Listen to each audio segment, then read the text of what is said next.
নমস্কাৰ, এডুকেশ্যন চেনেললৈ তোমালোক সকলোকে স্বাগতম জনাইছোঁ।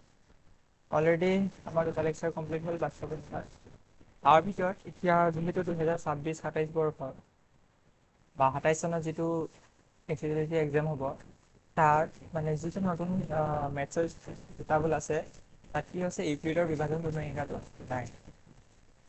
গতিকে আৰু এতিয়া অলৰেডি 1.1 আমাৰ শেষেই হ'ল, সেইখিনি শেষ হোৱাখিনি হ'ল। এতিয়া আমি নতুন প্ৰগ্ৰামতে ফাৰ্ষ্ট ফ'ল' কৰিম যদি তেতিয়ালৈকে চিলেবাছটো নোলায়।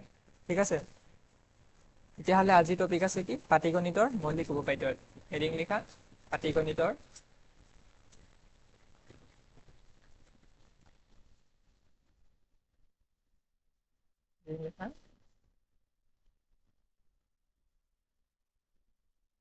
পাটীগণিতৰ মৌলিক উপপাদ্য।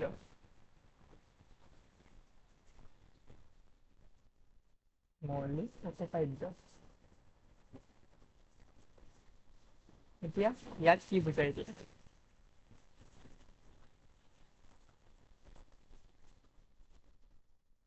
এতিয়া আমি এটা সংখ্যা ধৰিম, অ'কে। সংখ্যাটো কি ধৰিলোঁ? 32760। এই সংখ্যাটো কি এতিয়া? এটা কি যুগ্ম সংখ্যা হয়নে? হয়, লাষ্টত শূন্য আছে মানে কি যুগ্ম সংখ্যা। যদি নাজানে তেতিয়াহ'লে কৈ দিছোঁ, যুগ্ম সংখ্যা কোনখিনি সংখ্যা? যুগ্ম সংখ্যা কোনখিনি সংখ্যা? যোনখিনি সংখ্যা 2ৰে বিভাজ্য হয় বা 2ৰে হৰণ কৰিলে আমি এটা দুটা পূৰ্ণ সংখ্যা পাওঁ। তেনেকে কি 0, 2, 4, 6, 8 তেনেকে একক স্থানত যদি এইখিনি সংখ্যা থাকে, তেতিয়াহ'লে কি হ'ব? সংখ্যা যুগ্ম হ'ব। আৰু যুগ্ম সংখ্যা কি হ'ব? যিখিনি সংখ্যা 2ৰে বিভাজ্য নহয়, যেনেকে 1, 3, 5, 7, 9 সেইখিনি সংখ্যা। যিখিনিত একক সংখ্যাখিনি এইখিনি থাকে। অ'কে, তেতিয়াহ'লে আমি সংখ্যাটোতো লিখি ল'লোঁ। এতিয়া এইটোক আমি কি কৰিব পাৰোঁ? এইটো মানে কি 2 পূৰণ কিবা এটা সংখ্যা হ'ব নহয়। এতিয়া 32760ক আমি 2ৰে হৰণ কৰিলে কিমান পাম? 16380 পালোঁ। এই সংখ্যাটোৰ পৰা এই দুটা সংখ্যা পালোঁ নহয়। এতিয়া পাছতে আকৌ কি হ'ল? 2টো এটা কি মৌলিক সংখ্যা, গতিকে আমি এইটো নকওঁ আৰু কৰিব নোৱাৰোঁ। এতিয়া কিন্তু 16380ক আমি কৰিব পাৰিম। আকৌ এইটো কি হৈ যাব? 2ৰে হৰণ হ'ব, হয়নে? গতিকে আমি কি কৰিলোঁ? আকৌ 2ৰে হৰণ কৰিলোঁ। 2ৰে হৰণ কৰিলে কিমান কৰিলোঁ? 2 পূৰণ 8 8190 পালোঁ। ঠিক তেনেকে এইটো যুগ্ম সংখ্যা। আকৌ আমি 2ৰে লিখিব পাৰোঁ। 2 কিমান বাৰ যাব এবাৰ? 4095। এতিয়া কি হ'ল? এইটো এটা কি হ'ল? অযুগ্ম সংখ্যা হৈ গ'ল। অযুগ্ম সংখ্যাৰ 2ৰে বিভাজ্য নহয়। এতিয়া আমি চাওঁ, এতিয়া 4 × 9 কিমান? 13, 13ৰ পাছে 18, 18টো 3ৰে বিভাজ্য হয়নে? হয়, গতিকে 3ৰে বিভাজ্য হ'ব। 3ৰে এইটো বিভাজ্য কৰিলে কিমান পাম? হৰণ কৰিলে কিমান পাম? 1365। এতিয়া যদি 1365টো চাওঁ, আমি এতিয়া এইটো 5ৰে হৰণ কৰিব পাৰোঁ, নাইবা ইয়াত 3ৰে হৰণ কৰিব পাৰোঁ। 3ৰে হৰণ হ'ব এইটো।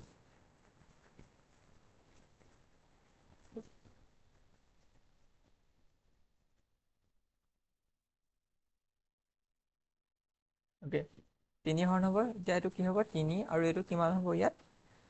455 পূৰণ কৰিলে 1365 পাম।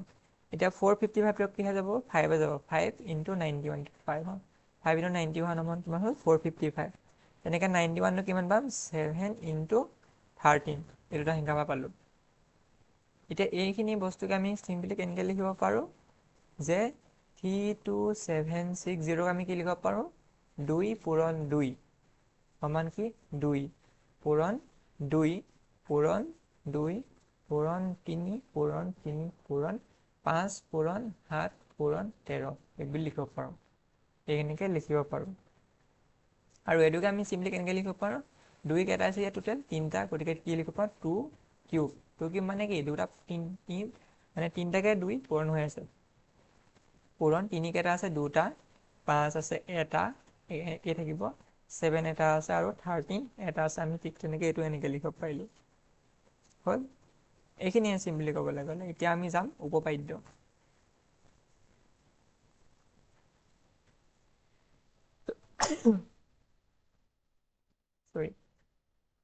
তাৰ লিখা উপপাদ্য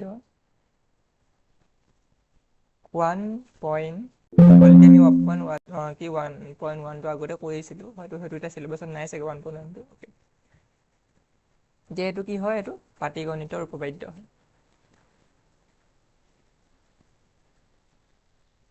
পাটিগণিতৰ মৌলিক উপপাদ্য, মৌলিক উপপাদ্য। ইয়াৰ সহায়ত কি কৈছে যে প্ৰত্যেক, লিখি যাবা, প্ৰত্যেক যৌগিক সংখ্যাকে, প্ৰত্যেক যৌগিক সংখ্যাকেই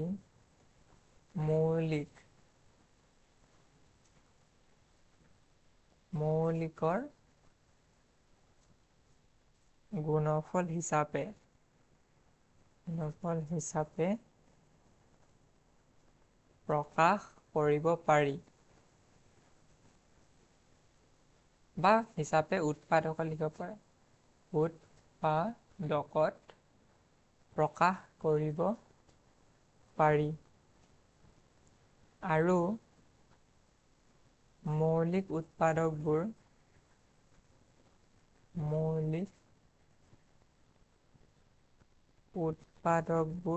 প্ৰকাশ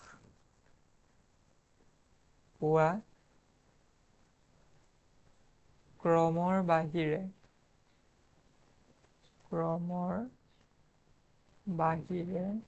এই উৎপাদকীকৰণ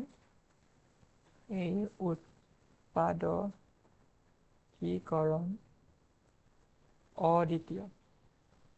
অ'কে, এইটো তেনেকৈ থাকিলে হয়। জেনেৰেলি উপপাদ্য তোমালোকক কুৱেশ্যন নাহে। অ'কে, উপপাদ্যটো আমি ইউজ কৰিবলৈ আহিব, কিন্তু উপপাদ্য লিখা বুলি জেনেৰেলি কুৱেশ্যন নাহে। অ'কে, এতিয়া আমি ইউজ কেনেকৈ কৰিম এইটো চাম। এতিয়া প্ৰথম লোৱা কাম এটা কৰা, আমি যে এতিয়া বস্তু এটা লিখিলোঁ নহয়, এটা সংখ্যা ধৰিছিলোঁ, কি ধৰিছিলোঁ, সংখ্যাটো আমি লিখিছিলোঁ নাই, কি ধৰিছিলোঁ, এতিয়া 32760 ধৰিছিলোঁ। তাত কি পাইছিলোঁ আমি, 2 কিউব পাইছিলোঁ, 3 স্কোৱাৰ পাইছিলোঁ, আৰু 5 × 7 × 13 পাইছিলোঁ। হ'ল, মানে ইয়াত থকা সংখ্যাবোৰ কি বাৰু, মৌলিক উপপাদ্য মানে কি, 2, 3, 5, 7, 13 কি মৌলিক সংখ্যা হয় নাই। মৌলিক সংখ্যাখিনি কি আছিলে, মৌলিক সংখ্যা কি আছিলে, 2, 3, 5, 7, তাৰপৰা কি আছিলে 11, 13, 17, 19, এনেকুৱা সংখ্যাবোৰ আছিলে। ইয়াত থকা এতিয়া প্ৰতিটো সংখ্যাই মৌলিক সংখ্যা হয় নাই, 2, 3, 5, 7, 13 গোটেইখিনি সংখ্যা কি মৌলিক সংখ্যা। মানে আমি যিকোনো এটা যৌগিক সংখ্যা, মানে এটা এনেকুৱা সংখ্যাটোক কি কৰিব পাৰোঁ, আমি মৌলিক সংখ্যালৈ ৰূপান্তৰিত কৰিব পাৰোঁ। সেইটোকে চিম্পলি এই উপপাদ্যটোৱে ক'ব বিচাৰিছে।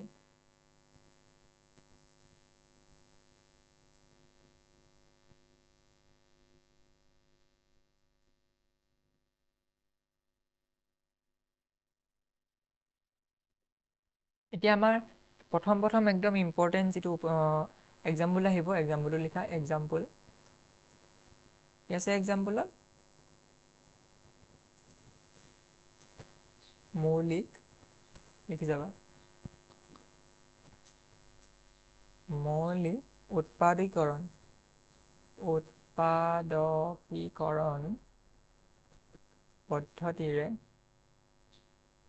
পদ্ধতিৰে 6 আৰু 20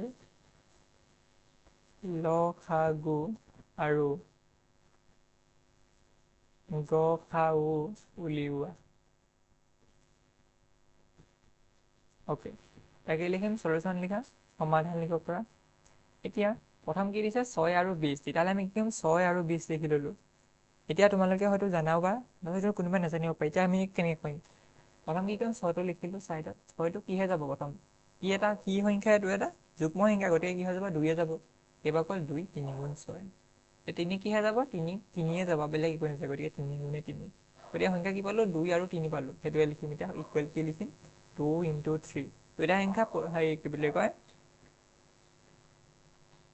এতিয়া দুইটা সংখ্যা কি বুলি কয়, প্ৰাইম নাম্বাৰ বা মৌলিক সংখ্যা হয়নে, মৌলিক সংখ্যা হয়নে, হয়, গতিকে সিমানে কৰিব লাগে। এতিয়া 20ৰ কাৰণে কৰিম, এতিয়া 20ৰ কাৰণে কৰিলে কিমান হ'ব, 20ক কৰিলোঁ, 2য়ে কিমান যাব, এইটো 2, 10 × 20, 2, 5 × 10, 5ক কিহে যাব, এতিয়া 5এ যাব অকল, 5 এগুণে গতিকে আমি কি লিখিম 2 ইনটু 2 ইনটু 2 ইনটু 5 লিখিব পাৰিলোঁ। এই তিনিটাই মৌলিক সংখ্যা হ'ল। এতিয়া আমি প্ৰথম কি উলিয়াব লাগে লসাগু আৰু গসাগু উলিয়াব লাগে। এতিয়া প্ৰথমে লসাগু দিছে গতিকে লসাগু উলিয়াওঁ। লসাগু কাৰ উলিয়াব লাগে 6 আৰু 20 কিমান হ'ব? লসাগু উলিয়াবলৈ আমি কি কৰিম কি বুলি কয়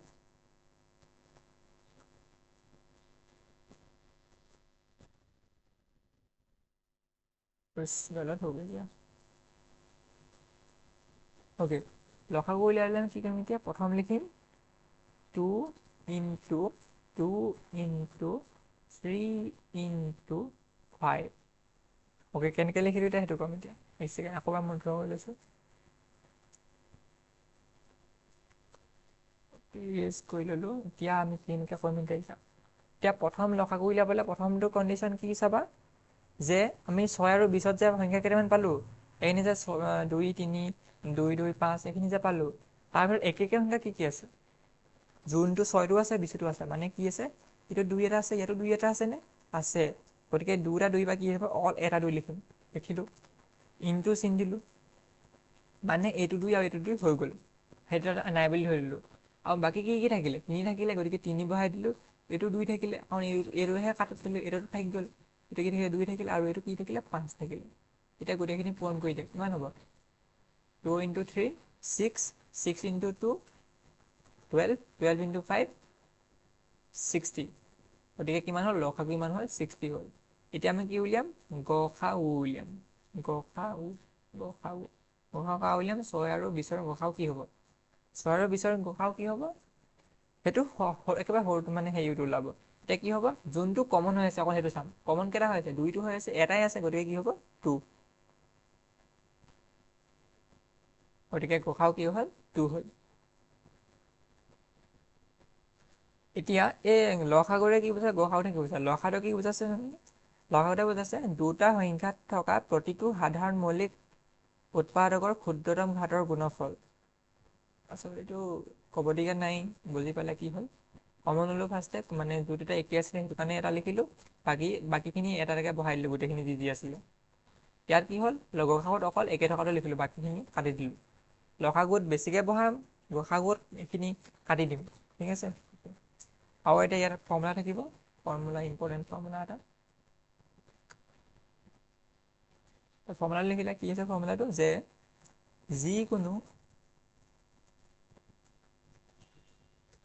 যিকোনো দুটা অখণ্ড সংখ্যা a আৰু bৰ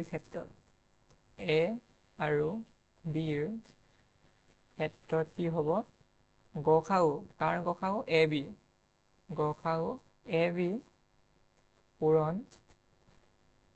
লসাগু ab কিমান হ'ব সংখ্যা দুটাৰ পূৰণফল মানে a ইনটু b মানে সংখ্যাকেইটাৰ পূৰণফল মানে আমাক দিয়া আছে যেনিবা বুজি পালা নহয় চাগে। এতিয়া আমি যে আকৌ কুৱেশ্যনটো কৰি গৈছিলোঁ তাত গসাগু কিমান পাইছিলোঁ 2 পাইছিলোঁ। সংখ্যা দুটা কি আছিলে সংখ্যা দুটা কি কি আছিলে এটা আছিলে 66 এটা আছিলে 20 হয়নে। এতিয়া সংখ্যা এটা পূৰণ কৰিলোঁ সংখ্যা দুটাৰ পূৰণফল কিমান 120। তাৰপৰা চালোঁ আমি গসাগু কিমান আছিলে আৰু লসাগু কিমান আছিল গসাগু 2 আছিলে আৰু লসাগু আছিলে কিমান 60। এতিয়া লসাগু পূৰণ গসাগু মানে 60 ইনটু 2 কিমান 120 সেইটো একেই এনচাৰ হয়নে সেইটোৱে মানে লসাগু আৰু গসাগু যদি পূৰণ কৰোঁ তেতিয়াহ'লে তাৰ ইকুৱেলটো কি হ'ব সেই সংখ্যা দুটা যাৰ গসাগু উলিয়াইছোঁ সেই সংখ্যা দুটাৰ পূৰণফলৰ সমান হ'ব লাগিব। মানে এইটো ফৰ্মুলা সহায়ত আমি কি কৰিম তেতিয়াহ'লে যদিহে গসাগু আৰু লসাগু দিয়া থাকে তেতিয়াহ'লে আমি সংখ্যা দুটাৰ পূৰণফল উলিয়াব পাৰিম আৰু যদি সংখ্যা দুটাৰ পূৰণফল আৰু লসাগু দিয়া থাকে তেতিয়াহ'লে গসাগু উলিয়াব পাৰিম আৰু যদি সংখ্যা দুটাৰ পূৰণফল আৰু গসাগু দিয়া থাকে আমি তেতিয়া কি উলিয়াব পাৰিম লসাগু উলিয়াব পাৰিম। দুটা ভেলু থাকিলে আমি নেক্সট ভেলুটো উলিয়াব পাৰিম ঠিক আছে। এতিয়া আমি যাওঁ এক্সাম্পল নাম্বাৰ কুৱেশ্যনৰ কিতাপত এক্সাম্পল নাম্বাৰ 7 আছে উদাহৰণ 7টো কি কৈছে মৌলিক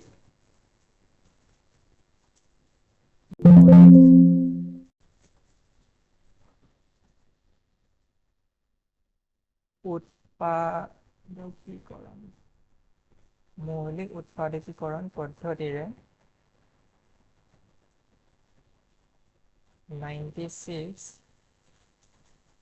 আৰু 404 কি ল'ব লাগে গসাউ উলিওৱা আৰু তাৰপৰা কি উলিয়াব কৈছে তাৰপৰা কি উলিয়াব কৈছে লসাগুটো উলিয়াব কৈছে এতিয়া আমি জানোগে লসাগুটো আমি বেলেগ বেলেগ পদ্ধতি উলিয়াম আমি কেনেকৈ এতিয়া লিখা চলুচন বা সমাধান প্ৰথম কথা কি দিয়া আছে সংখ্যা দুটা দিয়া আছে কি দিয়া আছে 96 and 404 96 কাৰণে 96 ইকুৱেল টু কিমান হ'ব ইয়াত লিখিম 96 যুগ্ম সংখ্যা গতিকে 2 এখন যাব 2 কেইবাৰ যাব 2 4 গুণ 8 2 8 গুণ 16 এপিনে যাব 2 24 এপিনে যাব 2 12 এপিনে যাব 2 6 এপিনে যাব 2 3 এপিনে যাব 3 এপিনে আমি 404 টোৰ লগতে উলিয়াই লওঁ 404 কাৰণে উলিয়াই লওঁ কিমান হ'ব 2 202 2 101 এতিয়া 101 টোক আই থিংক নাযাব কোনো কাৰণ 101 কি এটা মৌলিক সংখ্যা গতিকে 96 কাৰণে কি লিখিব পাৰিম 2 × 2 × 2 কেইটা আছে 2 3টা 4 5টা 3 4 5টা আৰু 3 এটা আছে ঠিক তেনেকৈ ইয়াত 404 কি আছে 2 দুটা আছে 2টা আৰু 101 এটা আছে ইয়াৰ প্ৰথমতে কি উলিয়াম গসাগু উলিয়াব কৈছে গসাগু উলিয়াব কৈছে গসাগু সমান কিমান কি হ'ব কমন থকাখিনি এই দুইটোৱে কমন আহিলে হয়নে আৰু এই দুইটোৱে কমন আহিলে 101 বাকীখিনি কমন আহিলে নাহিলে গতিকে কি হ'ব 2 ইয়াৰ পৰা 2 এটা লিখিম ইয়াৰ পৰা 2 এটা লিখিম কিমান হ'ল 4 পালোঁ গতিকে সেইটোৱে হ'ব আমাৰ এনচাৰটো তাৰপৰা আমি লসাগু দুটা পদ্ধতিলৈ পাওঁ প্ৰথমটো হ'ল আমি জেনেৰেল পদ্ধতি কেনেকৈ কওঁ যে কমন দুটা লিখিলোঁ 2 পূৰণ 2 এই দুটা হৈ গ'ল এই দুটা গুচি গ'ল বাকী থাকিলে থকাখিনি বহাই দিম 2 পূৰণ 2 পূৰণ 2 পূৰণ 3 2 পূৰণ 2 পূৰণ 2 পূৰণ 3 পূৰণ আৰু কি 101 মাল্টিপ্লাই কৰি দিলে কিমান পাম 96 সেইটো পাম নাইবা নহ'লে কেনেকৈ কৰিম আমি ফৰ্মুলা এটা শিকিছিলোঁ সেইটোৰ পৰা কৰি পাওঁ সংখ্যা এটাৰ পূৰণফল মানে কি 96 পূৰণ 404 ইকুৱেল টু কিমান হ'ব লসাগু পূৰণ গসাগু মানে কি লসাগু কাৰ লসাগু 96 404 পূৰণ কি গসাগু কিমান 4 এতিয়া তোমালোকে হয়তো জানাই যে কি হয় যদি এটা চাইডে পূৰণ হৈ থাকে ইটো চাইডে গ'লে কি হয় হৰণ হৈ যায় গতিকে কি হ'ব 96 × 404 ডিভাইডেড বাই কি হ'ল 4 ইকুৱেল টু কিমান লসাগুটো লসাগু কাৰ 96 আৰু 404 এইটোকে আমি উল্লেখে লিখিব পাৰোঁ এতিয়া কি বুলি লসাগু 96 404 ইকুৱেল টু কিমান এতিয়া 4 কেইটা যাব 4 গুণে 4 4 গুণে 4 মানে 101 101 পূৰণ 96 কিমান হ'ব একে 9696 এইটো আমাৰ এনচাৰ এইকণ কৰিব পৰা নাইবা এইকণো কৰিব পৰা সেইটো ডিপেণ্ড কৰিব কুৱেশ্যনটোৱে কি সুধিছে মানে কেনেকৈ সুধিছে কি সুধিছে নহয় কেনেকৈ সুধিছে এতিয়া নেক্সট কি দিয়া আছে উদাহৰণ 8 পাৰিবা সেইটো অ'কে উদাহৰণ 8টো কৰি দিওঁ অ'কে এক্সাম্পলটো কৰি দিওঁ কি আছে ইয়াত বাকী বস্তুখিনি লিখোঁ বস্তুখিনি কি দিয়া আছে চিম্পলি ক'বলৈ গ'লে 6 72 আৰু 120 তিনিটা দিয়া আছে একে তিনিটালৈ চালে হ'ল প্ৰথম 6ৰ কাৰণে কৰিলোঁ 6ৰ কিমান হ'ব 2 3 গুণ 6 72 কৰিলোঁ কিমান হ'ব বাৰু আমি আকৌ 3 আকৌ পাওঁ 3 72 কৰিলে কিমান হ'ব 2 3 গুণ 6 2 6 গুণ 12 2 18 36 2 9 গুণ 18 3 3 গুণ 9 3 গুণে 3 120 কৰিব পাৰোঁ তেনেকৈ 2 60 গুণ 120 2 30 গুণ 60 2 15 30 2 এনে যায়তো 3 5 গুণ 15 তেতিয়া আমি কি লিখিম 6ৰ জেগাত কি লিখিম 2 × 3 7ৰ জেগাত আমি লিখিম এইটো 5টো 7ৰ জেগাত আমি লিখিব পাৰিম কিমান 72 জেগাত আমি লিখিব পাৰিম কিমান 2 × 2 × 2 × 3 × 3 120 জেগাত আমি লিখিব পাৰিম কিমান 2 × 2 × 2 × 3 × 5 তেতিয়াহ'লে আমি কি লিখিম প্ৰথম আমি লিখিম লসাগু কাৰ উলিয়াম 6 72 আৰু 120 আৰু তাৰপৰা উলিয়াম কি গসাগু উলিয়াম কিমান কাৰ উলিয়াম 6 72 আৰু 120 এতিয়া লসাগুৰ কাৰণে কি হ'ব আমি একে সংখ্যাখিনি চাওঁ এতিয়া চাবলৈ গ'লে কি আছে এতিয়া ইয়াত 2 আছে ইয়াত 2 আছে ইয়াত 2 আছে গতিকে 2 বহালো ইয়াত 3 আছে ইয়াত 3 আছে নে আছে ইয়াত 3 আছে নে আছে 3 আৰু সংখ্যাই নাই কিমান হ'ব তেতিয়াহ'লে লসাগু হ'ল 6 তেতিয়াহ'লে গসাগু কাৰণে কি হ'ল এই কমন থকাখিনি পৰা একে থকাখিনি পৰা এটা ল'লোঁ 3 গোটেইটা একে আছে নে একে আছে তাৰপৰা এটা ল'লোঁ তাৰপৰা বাকীখিনি ভালো এইটো গ'ল এইখিনি গুচি গ'ল নহয় বাকী কি থাকে 2 পূৰণ 3 থাকিলে ইয়াত 2 পূৰণ 3 থাকিলে তলত থাকিলে কি 2 পূৰণ 5 2 পূৰণ 5 এতিয়া যদি আমি কেলকুলেট কৰোঁ তেতিয়াহ'লে কি পাম 360 এতিয়া কিছুমানৰ হয়তো ডাউট আছে যে এইটোত আমি গসাগু আমি বেলেগ ধৰণৰ আগৰ নিচিনা ফৰ্মুলাত পাতি উলিয়াব পাৰিম নি এনচাৰটো হৈছে নোৱাৰিবা কাৰণ আমি যিটো ফৰ্মুলা আছিলে তাত কি আছিলে সংখ্যা দুটা আছিলে বুলি কৈছিলোঁ মানে এ বি দুটা মাল্টিপ্লাই হৈছিলে সংখ্যা দুটা যিকোনো দুটা অখণ্ড সংখ্যাৰ কথা কৈছিলে এতিয়া কিন্তু ইয়াত কি আছে 672 আৰু 120 তিনিটা আছে গতিকে সেইটো ফৰ্মুলা ইয়াত ইউজ কৰিব পৰা নহ'ব গতিকে আজিলৈ ইমানে নেক্সট লেকচাৰত আমি অনুশীলনী 1.2 কমপ্লিট কৰিবলৈ চেষ্টা কৰিম ধন্যবাদ